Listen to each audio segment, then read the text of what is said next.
Dieu est tellement puissant qu'il a donné à Jésus un nom au-dessus de son propre nom. C'est-à-dire le nom de Jésus est plus puissant que le nom de Dieu sur la terre. Vous avez pensé à ça? Le nom de Jésus est le nom, la Bible dit, le nom au-dessus de tous les autres noms existants. Donc sous le soleil, il n'y a pas un nom sur la terre qui peut battre le nom de Jésus. Vous prenez Dieu face à Jésus, le nom de Jésus est au-dessus. Mais c'est ce que j'aime avec Dieu, il est tellement grand qu'il n'a pas peur de faire grandir ses fils.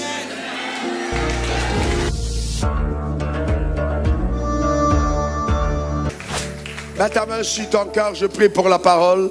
Père, je veux te rendre grâce pour ton extrême fidélité.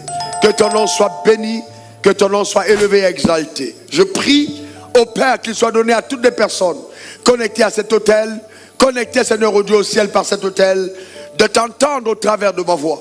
Donne à chacun d'avoir accès à la dimension révélée de la connaissance par ce message, au nom suprême de Jésus.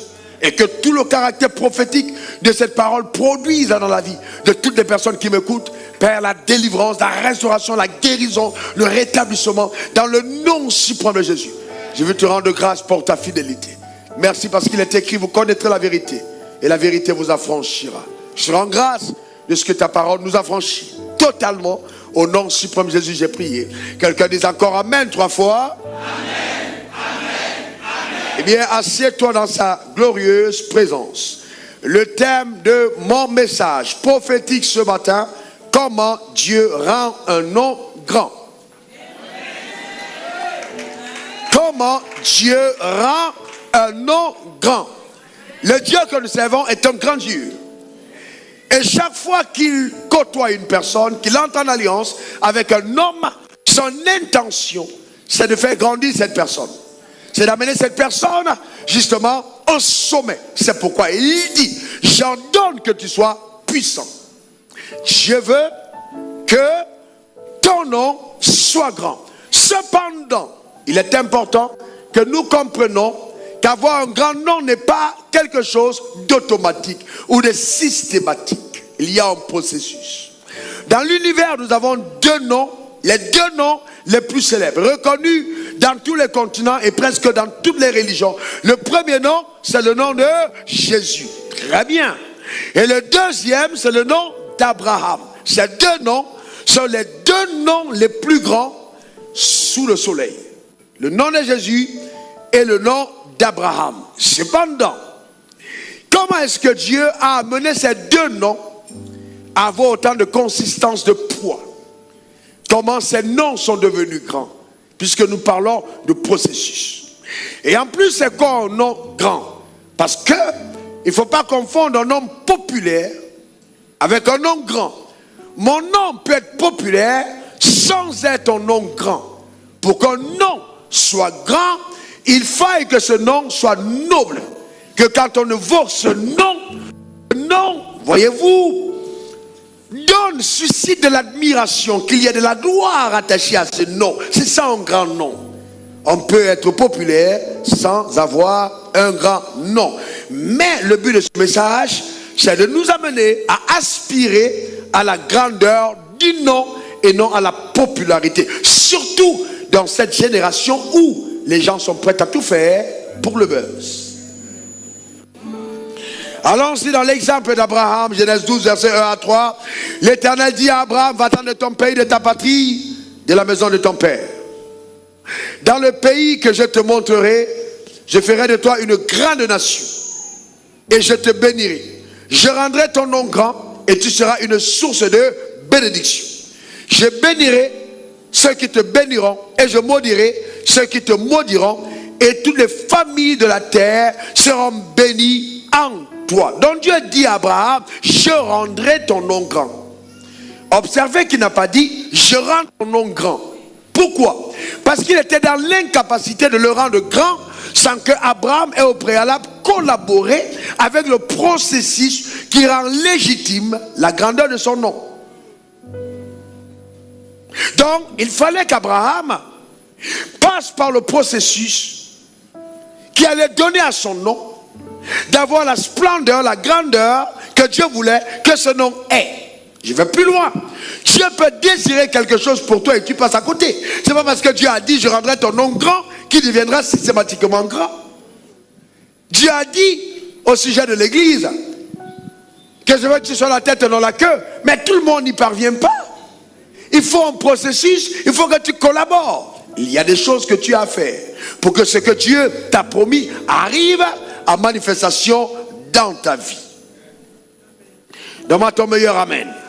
Alors regardons maintenant comment ce processus s'est opéré dans la vie d'Abraham. Numéro 1. Dieu dit à Abraham, quitte ton pays, ta patrie, la maison de ton père. Donc on voit qu'il y a d'abord l'appel de Dieu, qui est la conséquence de sa souveraineté. Si quelqu'un d'autre était parti à la place d'Abraham, Dieu n'aurait pas considéré que cette personne est en train de lui obéir. Parce que cette personne n'a pas été appelée. D'ailleurs, Abraham n'est pas parti seul. Il est sorti avec Lot. Cependant, Lot n'avait pas été appelé. C'est Abraham qui avait été appelé. Donc il faut l'appel de Dieu. De deux, beaucoup sont appelés, mais peu sont élus. Il faille que tu collabores, que tu obéisses à l'appel.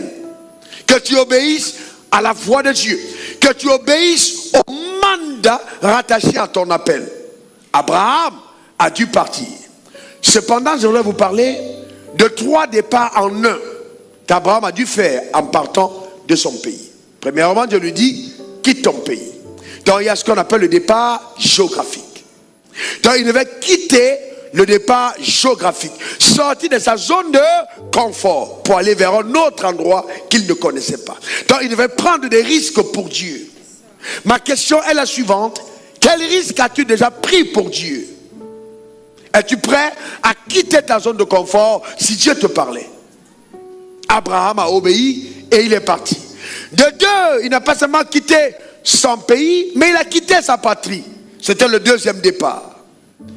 Il est sorti de la culture, de l'environnement culturel de son pays, des coutumes et traditions de son pays. Car s'il n'avait pas quitté les coutumes et les traditions de son pays, Dieu ne pouvait pas l'utiliser pour fonder une nouvelle nation, qui allait devenir plus tard la nation la plus puissante. Il a dû quitter sa culture. Beaucoup d'entre vous, vous voyagez pour l'étranger. J'ai amené mon pianiste jusqu'en Martinique.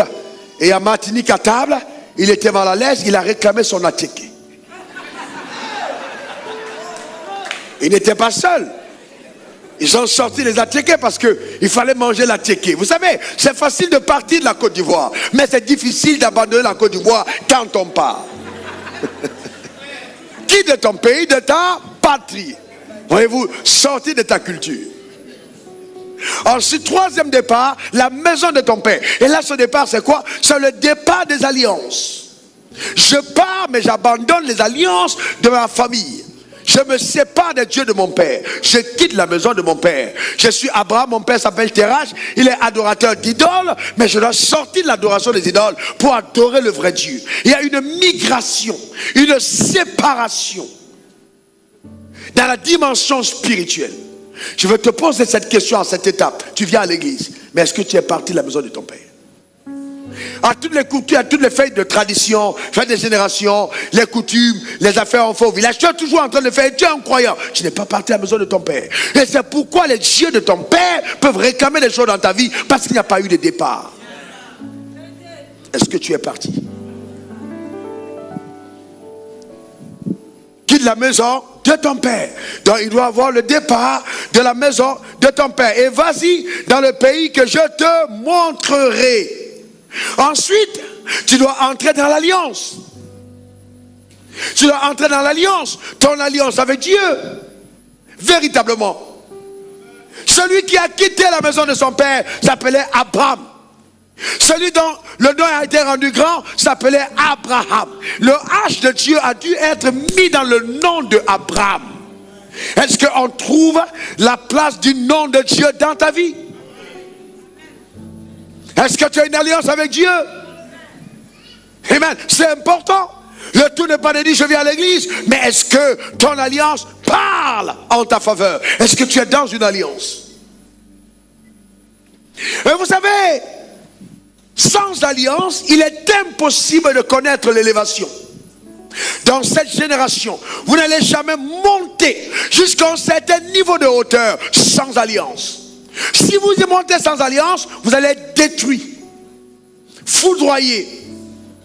Pourquoi? Parce que personne ne vous soutient. Les chanteurs de ce monde font des alliances pour être populaires. Et eux-mêmes, certains d'entre eux, dont je n'ai pas envie de citer les noms, reconnaissent les alliances. Certains regrettent les alliances. Et ils disent, je ne dirais même pas à mon enfant de faire ce genre d'alliance avec le diable. Il meurt jeune.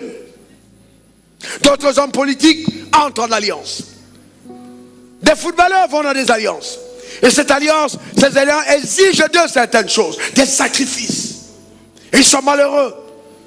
Vous les voyez, ils paraissent des personnes bien, mais ces personnes souffrent la nuit, ne sont pas comblées. Parce que ce que le diable te donne ne va jamais te combler.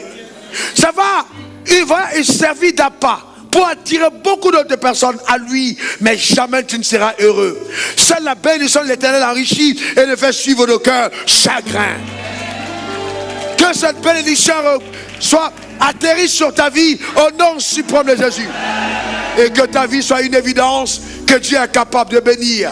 Frères et sœurs, je voudrais vous dire que l'élévation ne viendra ni de l'Orient, ni de l'Occident, mais de l'Éternel des armées.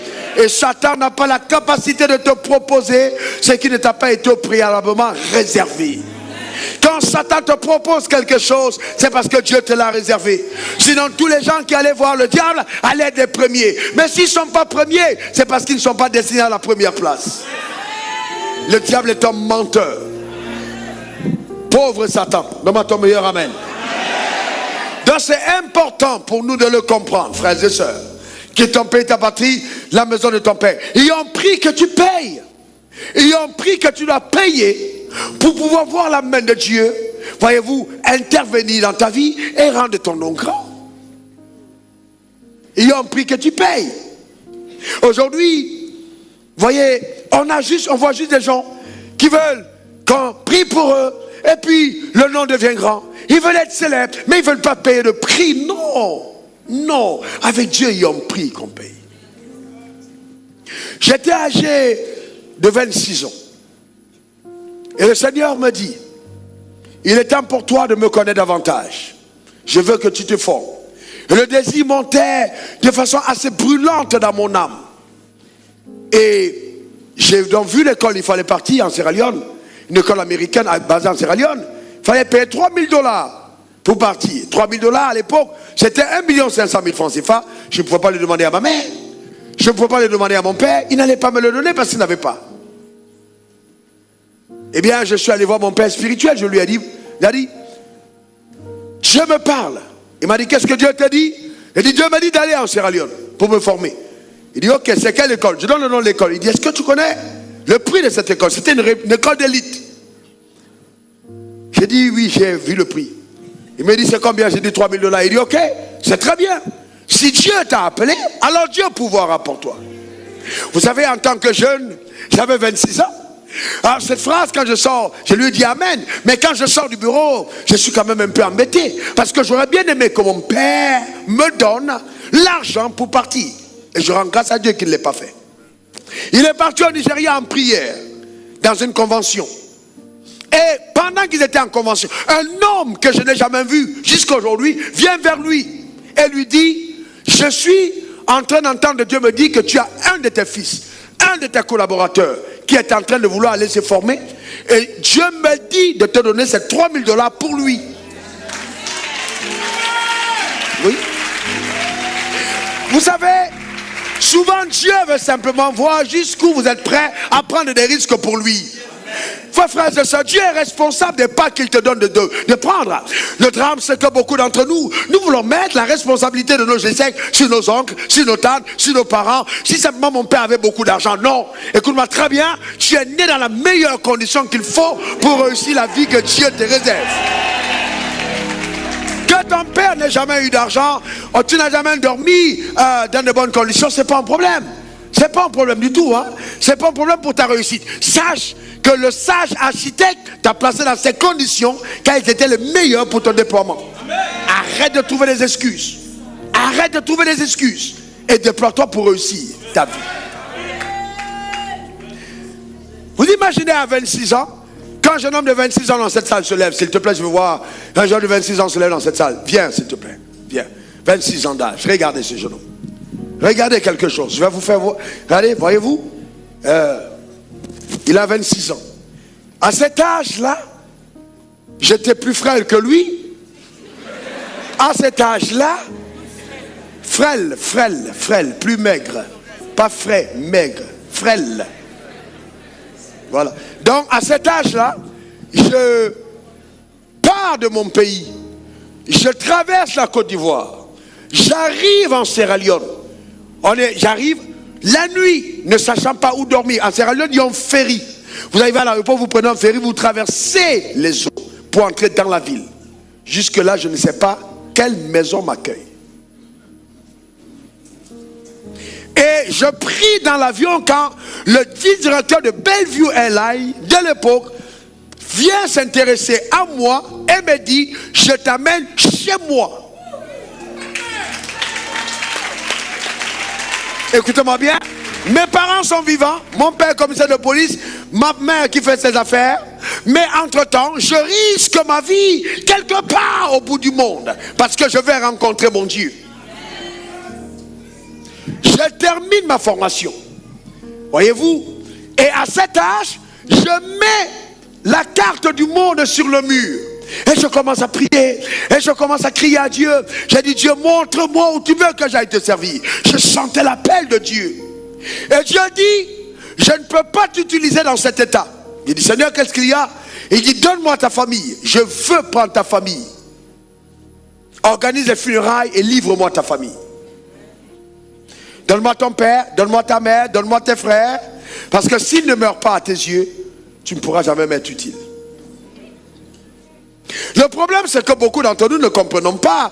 Il y a une certaine dimension de bataille, de combat, de sacrifice que Dieu va exiger de toi quand il t'a vraiment appelé. Je te dis la vérité. Il y a un niveau de sacrifice. Personne ne peut percer jusqu'à un certain niveau tant que le sacrifice n'a pas été le préalable. Abraham s'en va, sans savoir il partait. 25 ans de marche, sans enfant. Mais il faut qu'il parte. Je vais vous dire que les 25 années sans enfant, ce n'est pas la stérilité, ni de Sarah, ni de Abraham qui est le problème. C'est l'opposition de Dieu au couple qui devient le problème. Pourquoi est-ce que tout le monde peut avoir des enfants? Mais Abraham et Sarah n'ont pas. Parce que Dieu les déteste? Non, c'est parce que Dieu les aime trop. Pour les laisser avoir des enfants comme tout le monde. Tant qu'ils n'ont pas compris la raison. Tant que le but qu'ils doivent atteindre derrière n'est pas encore atteint. Dans leur âme, dans leur esprit, ça n'arrivera pas. Vous savez, l'appel de Dieu va t'amener. Il y a des gens, vous les voyez, se lèvent, ils prêchent. Message fulgurant, ils rentrent chez eux la nuit, ils ne dorment pas parce qu'ils souffrent dans leur corps. Mais ils continuent de servir Dieu. Un autre que je connais, Dieu lui a dit, quand il est allé en prison, et il se plaignait, Dieu lui a dit, tu lis la Bible, n'est-ce pas? Il dit, oui papa. Il dit, quand tu as lu l'histoire de Joseph? Il dit, oui. Il dit, ce que j'ai contre toi, c'est que tu te plains d'être en prison.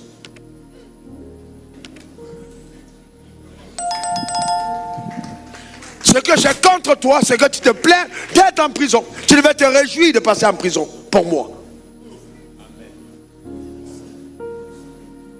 Vous voyez, j'organise des funérailles, je mets mon père, je mets ma mère, je mets mes frères devant l'autel. Et je dis, Seigneur, prends-les. Et au fond de moi, j'ai cette conviction. Je dis, Dieu, je demande une chose, que personne ne meure sans te connaître. Et le Seigneur me dit, j'accepte le deal. 2 semaines après, ma mère venait de nouveau. 2 semaines après. Et c'était là le signal clair que oui, je suis d'accord avec l'alliance. Donc vous voyez, tant que vous avez vécu des choses pareilles avec Dieu, dites-moi, qui va vous faire peur? personne. Parce que vous savez que c'est Dieu qui vous a appelé. Donc il y a des choses qui doivent vous arriver, qui vont affermir vos convictions.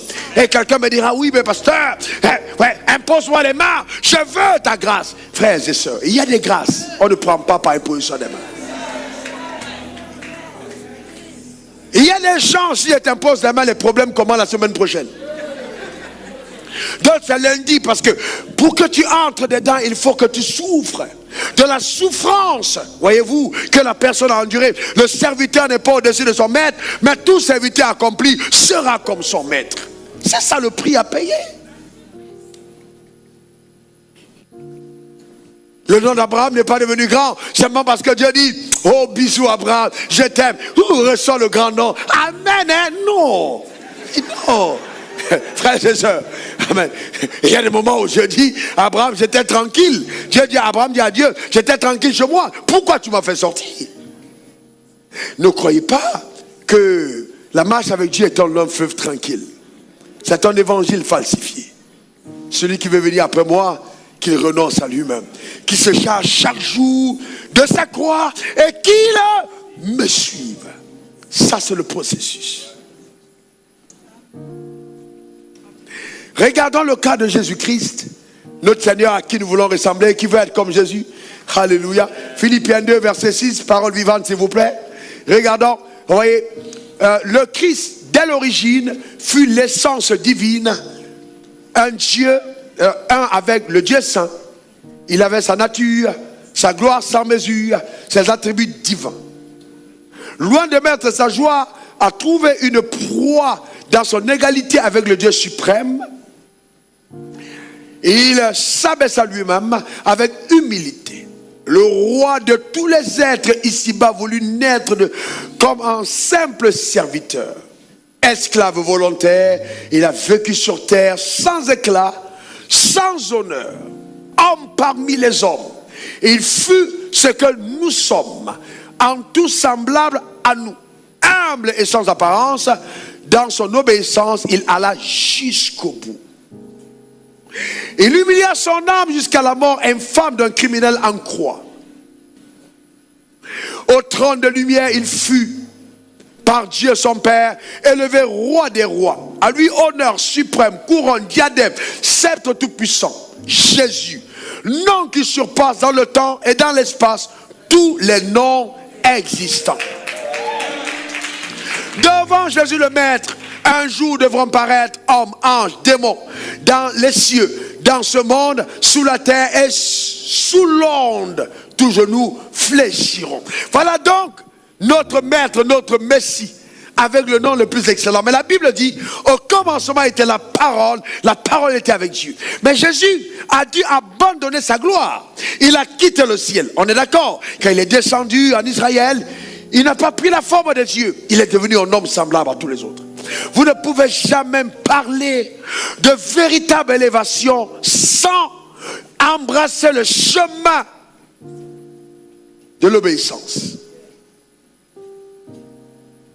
Il a vécu parmi les hommes. Lui qui était Dieu, mangeait comme les hommes, bu comme les hommes, il a eu faim comme les hommes. Mais le pire, c'est qu'il est venu sur terre servir aux intérêts de son Père.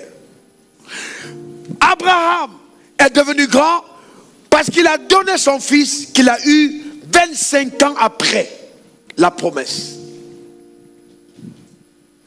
Et Jésus est devenu grand parce qu'il a donné sa vie pour Dieu. Donc les deux n'ont pas eu de grand nom accidentellement. Il y a eu un préalable. Il y a quelque chose qui explique la force du nom qu'ils ont eu de Dieu. Je vais plus loin. Et ça, écoutez-le bien. Est-ce que vous savez que Jésus, Dieu est tellement puissant qu'il a donné à Jésus un nom au-dessus de son propre nom. C'est-à-dire le nom de Jésus est plus puissant que le nom de Dieu sur la terre. Vous avez pensé à ça?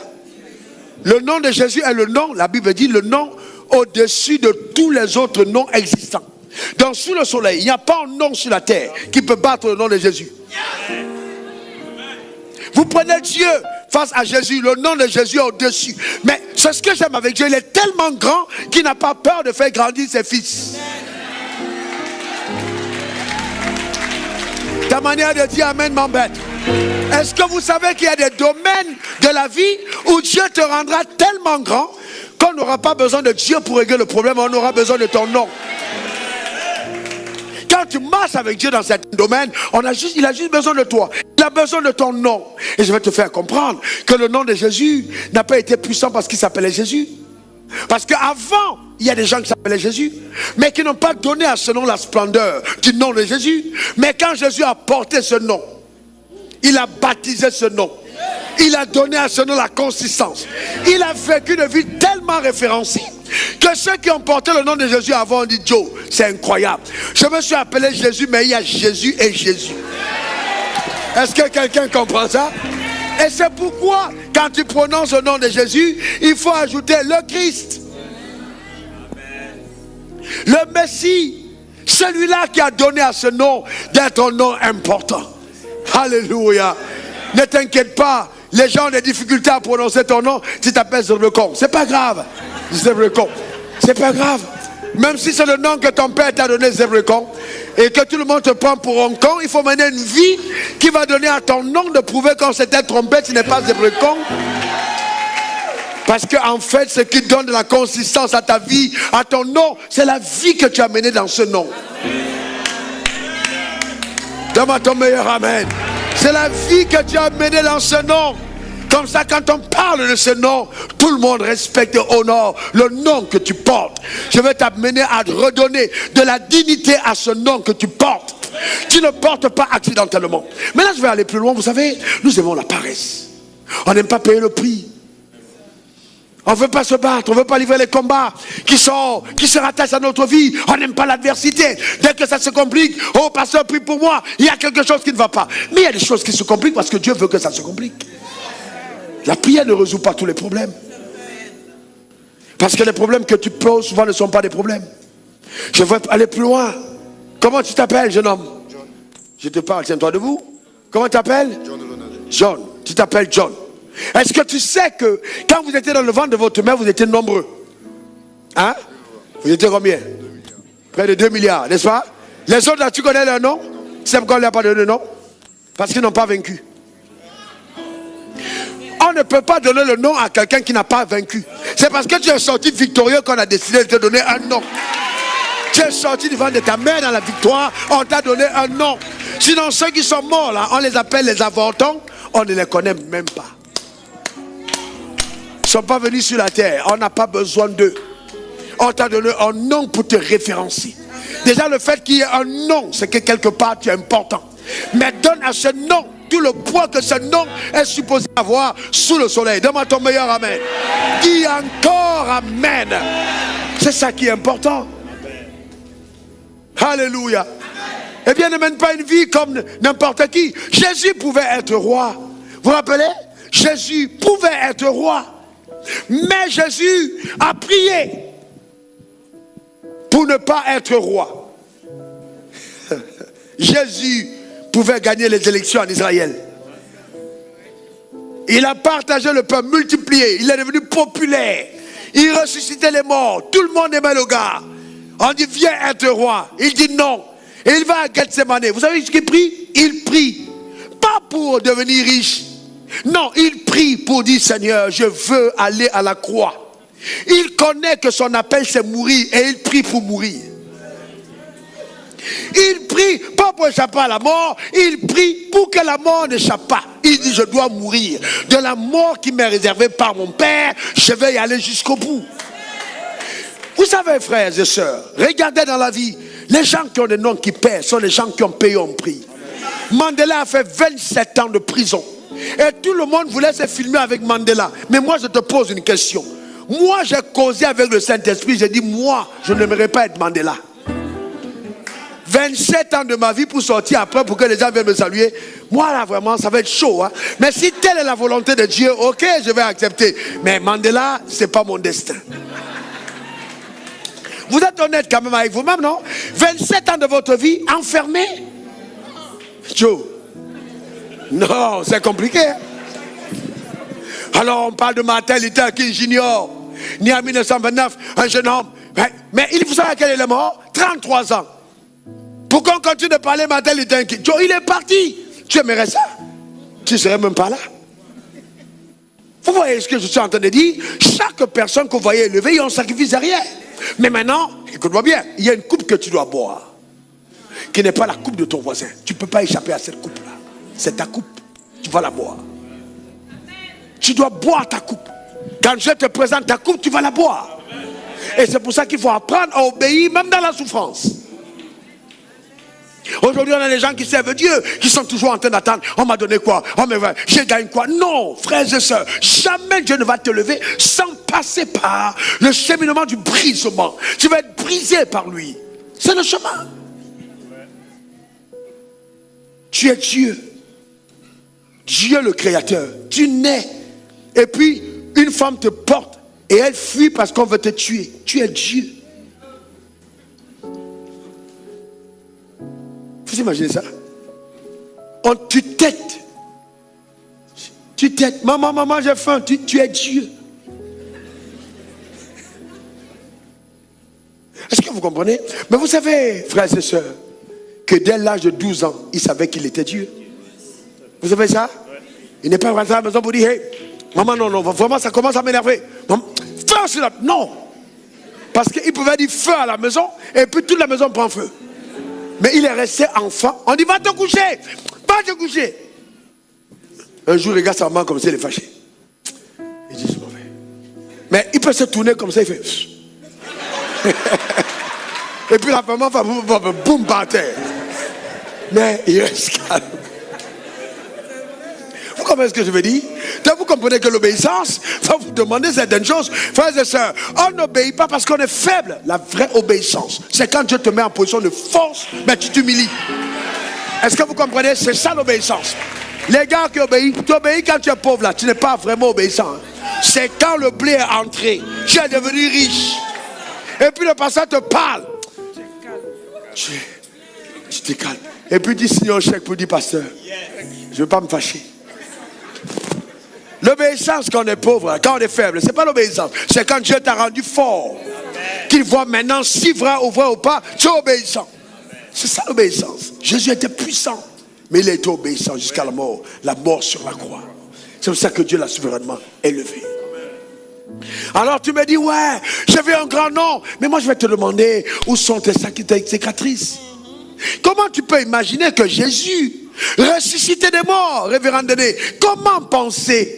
Sort des morts glorieusement. Et puis Thomas dit, non, je ne peux pas croire ça, c'est pas possible. Et Jésus tend les mains. Et il y a encore les cicatrices. Je pensais que la résurrection aurait effacé les cicatrices. Il sort quand même de la résurrection. Il a été justifié en disant qu'il n'a pas péché. Non, on doit quand même effacer les marques. Mais Dieu laisse les marques. Pourquoi? Parce que sans ces marques, il n'y a pas authentification ou certification du nom que tu portes. Seules tes cicatrices prouvent que tu as un nom digne. Les gens qui ne sont pas passés par le feu ne peuvent pas dire qu'ils sont référencés sous le soleil.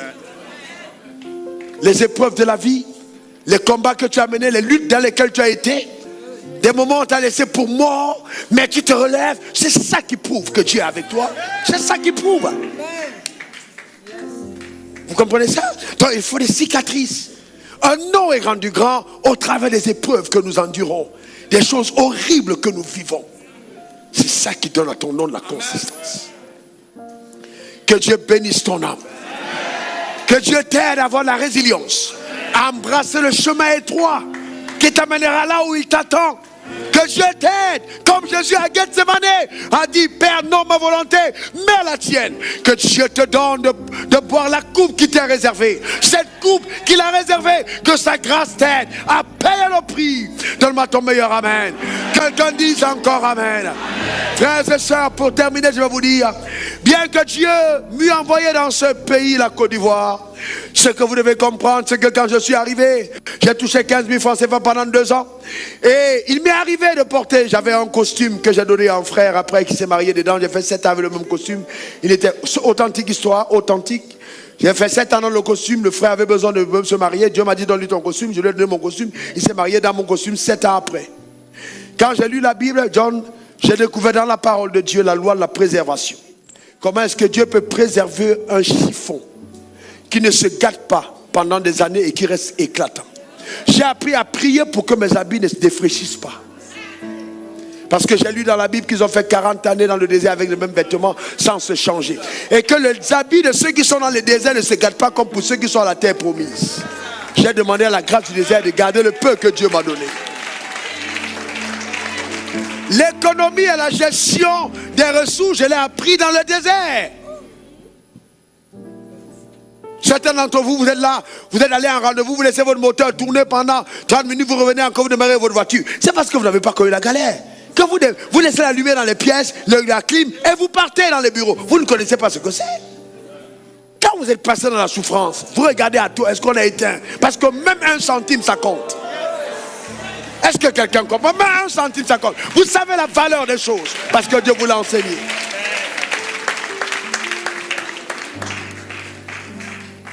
Je voulais aller aux toilettes, et puis il y avait les rangs, et je bloque comme ça. Et j'attends, je suis là, il y a une position. Elle dit, je ne peux pas aller à gauche, à droite.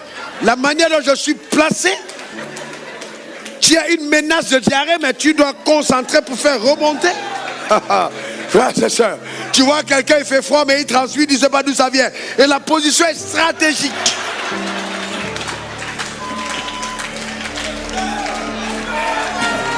Amen. Alléluia. Gloire à Dieu. Eh bien, quand tu es passé dans tout ça pour aller aux toilettes, et qu'un jour tu vas aux toilettes, normalement, et tu tires l'eau. Tu sais bénir Dieu pour les choses les plus simples. Tu sais rendre grâce à Dieu pour les choses les plus basiques de la vie. Le drame de certains d'entre vous, c'est que vous êtes nés avec la cuillère en diamant trop tôt.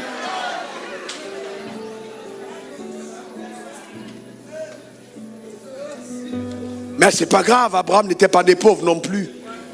Mais cependant, il y a des départs qui s'imposent. Et il y a un prix qu'il faut payer. Et je disais à ma femme, vous savez, il y a toujours eu cette audace qui a caractérisé mes décisions. Parce qu'en fait, au milieu de tous ces problèmes que j'ai vécus dans la vie, je n'ai jamais connu les problèmes comme les gens les connaissaient.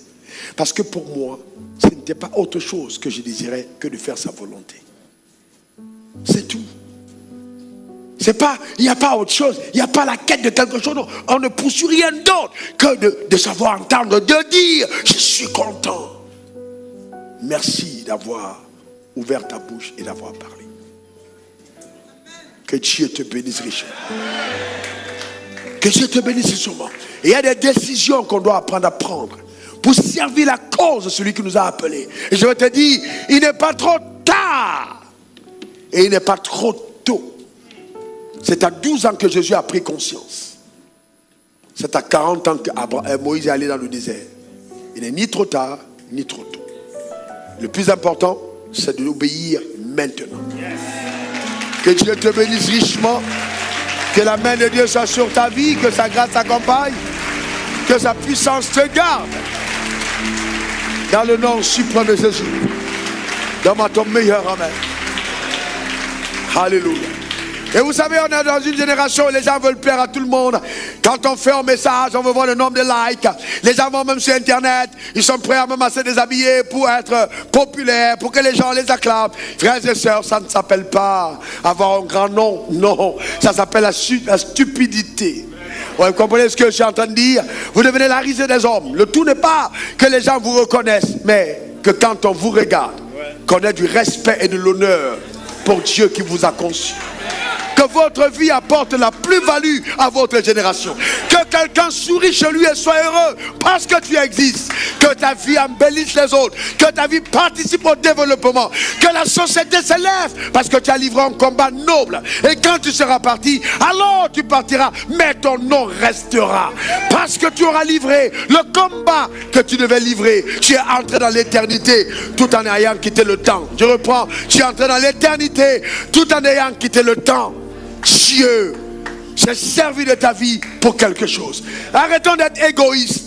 Arrêtons de vivre pour nous-mêmes. La vie est tellement courte qu'elle ne vaut pas la peine d'être vécue pour soi-même. Vivons pour impacter. Vivons pour influencer. Vivons pour laisser une empreinte. Vivons pour bénir les autres. Vivons justement pour que notre nom par Dieu soit rendu grand pour sa cause. Et que tu deviennes un modèle. une source d'inspiration, de motivation, d'abnégation, d'encouragement, de joie, et pour la terre, et pour le ciel. Dieu peut dire de toi, comme il a dit de Job, as-tu vu mon serviteur Job?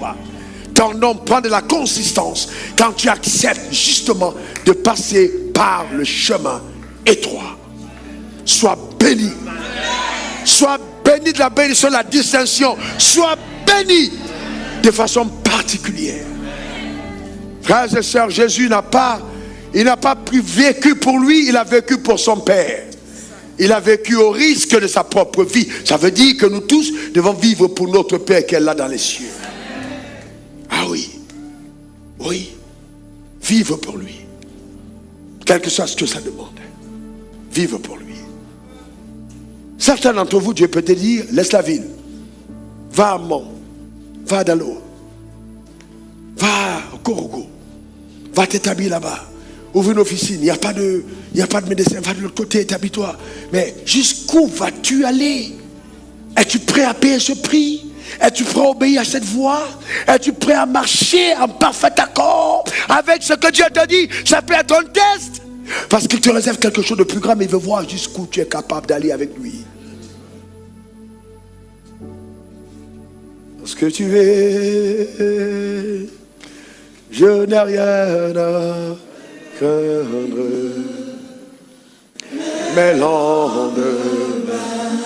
Mes lendemains, Seigneur, sont assurés. Oh, assurés. Entre tes mains, Jésus tient ma vie. Oui, tu tiens ma vie. Pour ce temps et l'éternité. Oui, je sais qu'il vit. Je sais que tu vis. Parce que tu vis. Parce que tu vis, Seigneur. Moi, je n'ai rien.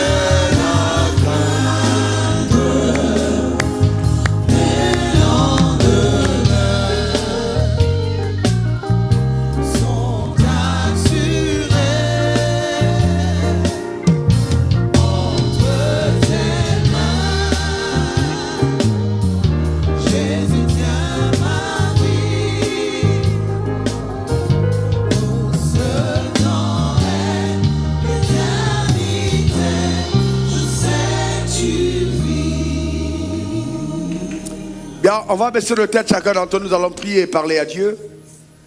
On va élever nos voix, prier et parler à Dieu afin de ne vraiment pas passer à côté de ce que Dieu attend de nous.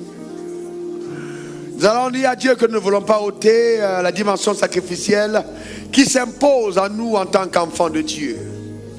Quel que soit ce qu'il nous demande de faire, alors nous sommes prêts.